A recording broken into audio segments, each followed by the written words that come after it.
अखिल भारत कांग्रेस कमिटीर भारत वर्ष में चलता संगठन सृजन अभियान शेरगढ़ दक्षिणकाली मंदिर ठारे अनुष्ठित हो जाइछि।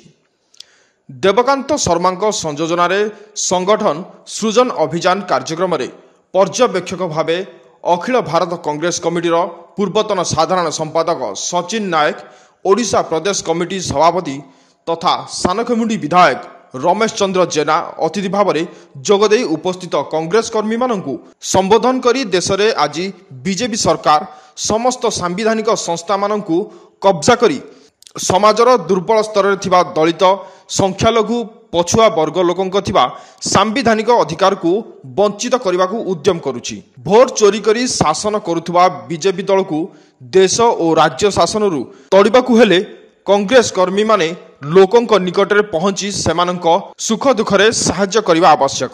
जो कांग्रेस नेता समाजर दुर्बल श्रेणीर लोकों काम करुथिबो सेहीपरि नेता को ही आगामी दिन में सभापति कराजिबो बोली प्रकाश करथिले। राज्य और देश को रक्षा करने को हेले कांग्रेस ही एकमात्र विकल्प। बीजेपी और बीजेडी उभय 25 वर्ष धरी ओडिशा को लुटी चली सेथिपाई युव समाज आग को कांग्रेस हाथ मुठा को टाण करने को आह्वान देइथिले।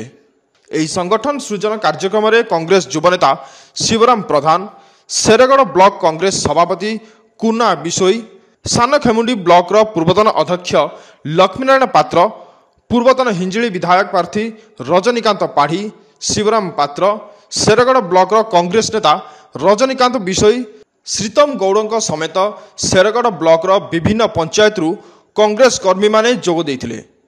शेरगढ़ सूर्यनारायण पाणिग्राही रिपोर्ट, वर्तमान टीवी।